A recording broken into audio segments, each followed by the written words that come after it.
Welcome to Wonderfully Made. This is your girl, Amy Baker. We got a great episode for you today, so stick around. Make sure you're fully charged. You're ready to go because we got it for you today. All right, let's get going. All right, you guys, welcome, okay? There's so much to get to that I've jotted it down on a piece of paper, and we're just going to roll with it, okay? Today, I have the wonderful pleasure of having the great number 20, Joshua Baker. Welcome to the podcast. Thank you for having me. Okay, now, since you have scoreboarded this, what number appearance is this for you on the podcast? I think this is number 4. Number 4. Let's recap. What was number 1? You don't even know. You just know it's number 4. Yeah. You just know. You don't know the orders. Okay. I think one time I had you, Dale, and Jason on. One time you and me. I don't remember a third time. Oh, we did Jeopardy. Remember we did Jeopardy. Okay. Yeah. That's right. Yep. Okay. All right. See? It's all coming back. It's all coming back. Okay. Okay. We have so many things to get to. How you doing? Thanks for being on the podcast again with a 4-minute notice. Anytime. Always here. I appreciate it. Yes. You guys, we're full into fall. I'm like full into Christmas mode. I'm just itching to get that tree up. I'm itching to get all this stuff up. So we have a lot of things to kind of cover that is fall-ish related. But first off, let's just talk about like some fun stuff. Let's talk about what I'm looking forward to, what you're looking forward to for this Christmas season. I am looking forward to the lights. I love looking at Christmas lights. I love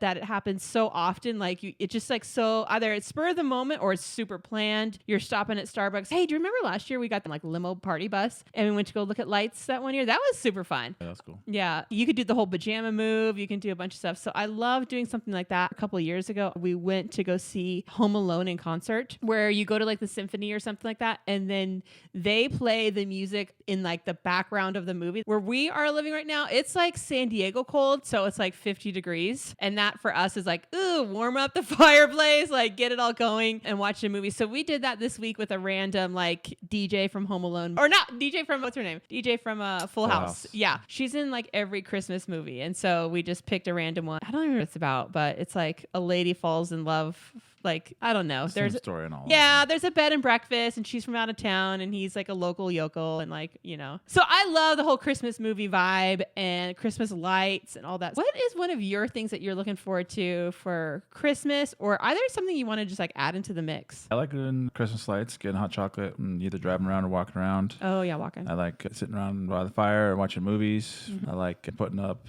Christmas decorations, putting the tree up. I don't like getting stuff out of the attic, but I like when we got it down, and then just all the stuff that comes along with that, lights on the outside, and just getting it all dialed in. I like all that. Yeah, I'm looking forward to doing all that stuff and getting it ready. But yeah, we got a lot of time to kind of hit all the 1, 2, 3s of Christmas and kind of get that going. But this kind of segues, okay? So I wanted to kind of chat about, and I'm not saying this to talk about it because we do it perfect or we're so well oiled and like it runs perfectly and we never drop the ball in any situation. That is all false. I want to talk about like how you and I work together. And I'm not talking about just in like work, or I'm kind of talking about like in all the areas, because we have a unique situation on how our jobs are related a little bit. And I'm meaning like we have freedom and flexibility in it. And so we have the rare opportunity and blessing to be around each other a lot. And so how does that really work? And what are the pros and cons of that? What was a big fumble and how have we learned from that? And how does it help our family structure? So I'll go first and kind of chat with it a little bit and you'll get the idea. Okay. So we have a lot of areas that our marriage cohabitates together. Did I even say that right? Does that make sense? Yeah, sounds good.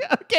We work together. You know, obviously you run the ship at your office, but I help in a very, very small percentage. And so we have that. We also have a family and a marriage together. So we also have those dealings to do together. We also have like church stuff to do. We're pretty involved in our church. And so we have a lot of different sub areas in that we are involved in. We help with our junior high classroom. We do a lot of stuff through missions and meetings and trying leadership and trying to help out in the volunteer aspect in that. We also have, what else? Like our kids stuff. Like we have a lot of extracurricular stuff where we're like kind of real jointed together. Like our kids do music together, or sports. We do a lot of sports. So there's a lot of like communication. And so how does that work? What are the pros and cons of it? How do you grow a desire? Because I think that's something that has come easy to us, and maybe we didn't even realize it, that we have a desire to work together and be together in all these different areas. areas. Whereas you can easily see some relationships or some people just have a propensity to be as though,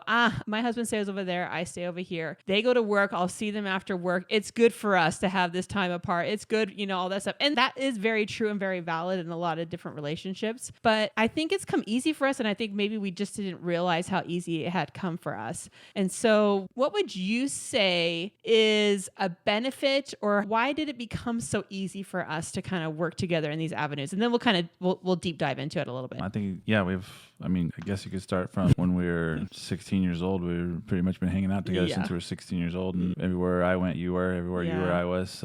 Even our friends would get all mad because we were always together. So totally. We've just been used to that for however long that's been. Forever. 25 years or so. Yeah. And just it kind of morphed into everyday life and business and church. And so we just naturally do stuff together at work. I mean, we just fill in needs where it's needed. So we needed someone to come and help do the bookkeeping. So you came in and started doing that and just filled in. You're naturally a helper. So that worked out good. And it just kind of, plus you got to do it. You got to do what you got to do. So you might as well work together and be a team instead of fighting against each other. So, and I think one of the areas that works well for us that I can recognize now, but maybe I didn't recognize earlier, is that we're very different. Just the way our personalities are wired. You're very different than I am. And so I don't think that I am trying to compete with you or to show you up, and same with you. And we both are very confident and comfortable in our own gifting and where we fit in.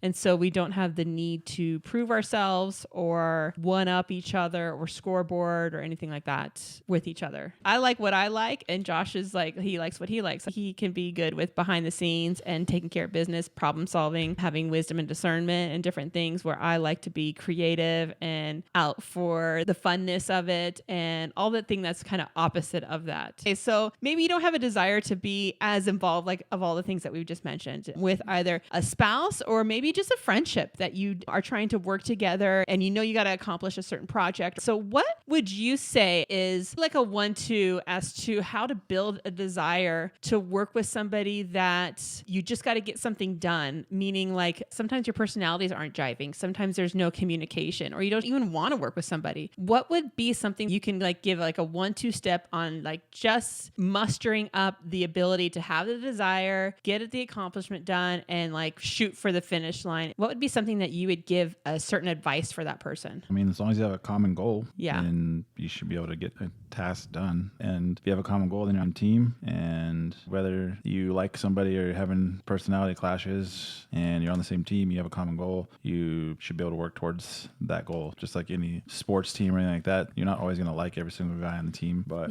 if you guys are united in the goal, then you can get past that and go out and win. So if you have something, a task that you're working on and something you're trying to accomplish, make sure that you guys are establishing what the goal is, and then you can get past all the other things to get to that win. Yeah, because sometimes you forget what your goal is and you're just kind of stuck in the minutia of the personality, or some people are so indecisive they can't even get started, And so sometimes it's hard to even get that momentum going to find out what your goal is because you're stuck. And I was kind of thinking through some of the things that we worked together on and how chaotic it looks in the midst of certain things, but like we always just kind of knock it out. Like whether it's either a responsibility that we just have and we have to get it done, or it's something fun, but we just haven't put in the work to it and we're kind of knocking it out, and like it falls. So Lily's our middle daughter. You and Lily have like a natural gifting for things. Like Josh played baseball in high school and Josh rarely practiced. Like if you look at it today on the amount of like time and energy that's put into their skills, their coaching levels, their lessons, like all that stuff. Like would it be a fair analogy to say like you barely practiced in high school? It was like pretty natural talent for you. But you, when it came to performance time and game time, like you executed like 1,000%, Like it looked like you practiced. You made it look easy. You made it look effortless.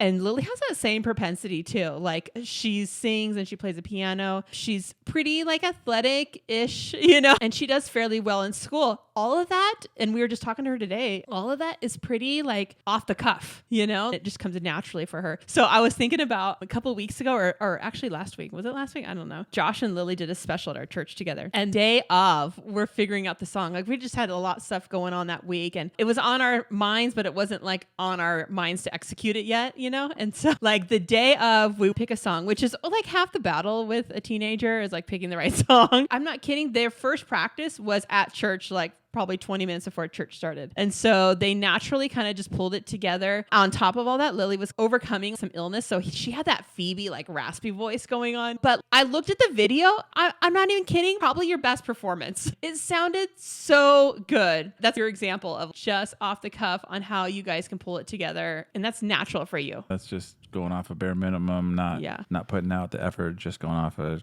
just talent alone. But like you said, we were talking to her about it at lunch today, is like, how much better could you be if you put forth effort in all those areas? And right now you're just coasting off talent, but you can go from good to great by just putting in the effort and trying and working harder towards getting those talents even better. It's okay to go off of just pure talent sometimes. Sure. That's what I did coasting through high school and baseball and all that stuff. But I'm learning in my 30s and 40s that you can't just go off of talent alone. You got to put the work in. So that's what I'm trying to transfer to her now. Because as just being my kid, she has that same propensity to do it. Drew's different. He wants stuff. He wants it bad enough and he'll work for it. He'll want to go out and practice and play, and he still doesn't put forth the full effort, but he does a little bit more than Lily. Lily just wants to just wake up in the morning and go do a test without studying, or wake up in game day and never even practice the whole week, and so she'll get by. You can go from good to great by just putting in that extra effort. Another area where I see the preparation, where I do put the prep work in and when I don't put the prep work in, like we help out in our teen class, and we specifically help out in the junior high class. And for me, I do the games because like that's my wheelhouse, guys. Okay. And so I can tell the difference when I properly planned for a game versus driving to church and still like him and Han about it, And they're like, I just haven't like really found the right one, and I'm still kind of debating between 2 or 3, or I've planned for 2 days in advance. And if I don't communicate that to you, then that is a recipe for not a good time.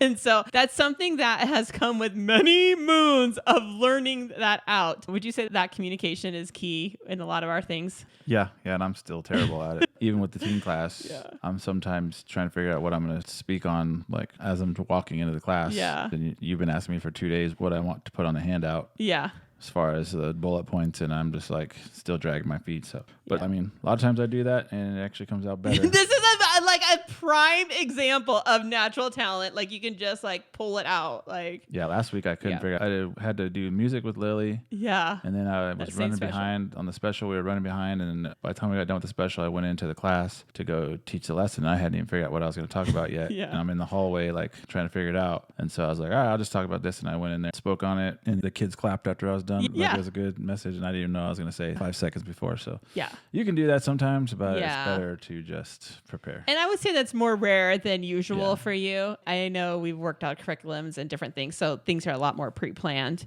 and set out. So when it gets to be where you have the liberty to be loosey-goosey, sometimes you really are, But that just also speaks of like your natural daily habits. Like, and I know we've talked about that here, but like when you have those things that are instilled in your daily habits that allow you to just execute and perform on a test when you don't even know. So this is a test you didn't even know. The practicing your music. If you weren't already like doing these things, then it would be like a nightmare, versus that natural talent would come out because you already are with your guitar and practicing and doing that stuff. Be prepared in different lessons and knowledge of those different things. If I'm not naturally planned out, then it'll fall back on me. And that's where I feel like I'm drowning and I feel like I get anxious on certain things. So I have to be properly planned out. That's just how this weird person functions, on doing stuff. But my last point I want to make through this is because we've mentioned great stories. We've talked about like the junior high class, the lesson, the game time, you and Lily singing together. Like all these are like great fun stories, and there's been hit and misses. But there's one thing that I would be remiss to mention all that great fun stuff to not say that like it goes bad sometimes. It goes real bad sometimes, meaning like we just didn't communicate. We're like going through trials and we are just not in that spot. And so all of this to say is that there's hills and valleys. And sometimes when we're on the hills, it's easier to function through the mishap of communications and the slip ups. But when you're already going through a valley and then slip ups come, miscommunication comes, like all these things like that extra weighted stones on top of this trial. Like, how do we work through that and like get through that moment or that day or that night where we're still in a functioning spot on the after part of it? So like, for example, we could be going through a trial just in our own marriage or our own family or in our own health. Like, you've had some back issues that have been hard on us as a family. And so how do you get through a lot of these different things with already that extra weighted baggage on you? Like, you know, you come to a junior high lesson, or you come to work, or you come to this, and you already have all these different trials, and everyone does. So how do you continue to operate and function either fully through these trials or through your day to day with something like this? Just kind of started learning how to do this maybe in the last year, but when I started having issues or trials or things going, you know, wrong, or that or you know, back problems or just things that aren't going right, like I'll look back on, you know, the blessings that I have, you know, from the past, and just, you know, go look back on all those things. Like, I got a great family, I got a wife and kids, and I have, you know, a roof over my head, and I have, you know, a place to go to work, I have vehicles to drive, like great church, I have, you know, health, I have all these things that God's blessed me with. And so, you know, if I'm dealing with something at the moment, it's not that big a deal. Like,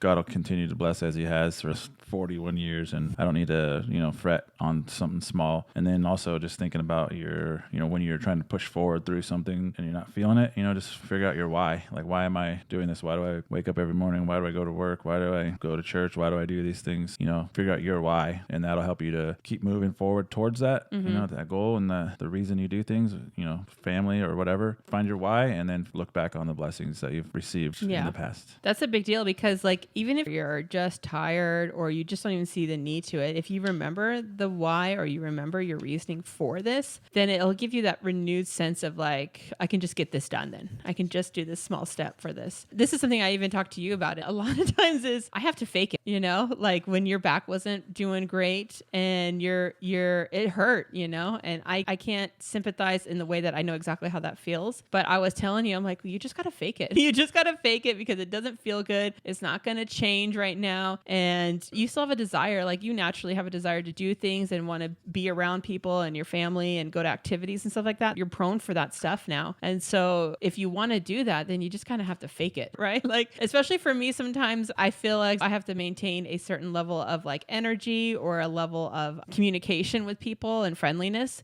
And sometimes just natural, I just don't feel it. You know, I just want to wallow in whatever I am and doing and just be melancholy a little bit, but I have to fake it too, because things are going to come. Responsibilities are still here. I still got to show up for this. I still got to, you know, be around this person. I still got to, like, you know, be nice to them, even though I don't want to, or whatever the situation is. I have to fake it, you know? And if I fake it enough, and yeah, that might sound fake and like not the right, is that wrong to say that? No, I mean, it works. It's a state of mind mentality. Like, yeah, with my back, I was always complaining. I was always saying my back hurts or this or that. I even found the kids like saying, oh, my back hurts. Like, they're just copying what I'm saying. Yeah. So you say something over and over and again, your mind is going to believe it. So yeah, when we were talking, I thought, I probably should just like start speaking life to it. Like, I feel great. I feel great. So when people were asking me about my back, I feel good. I feel great. I feel wonderful. I feel good. I feel, even though I didn't feel great, wonderful, but I started saying it, and then actually I started feeling a little bit better. Yeah. Just the state of mind helps, and your mind controls a lot of your body, or all of your body. So for sure. you start telling it that you're good, then you might actually start feeling better, even though you still have an injury or whatever,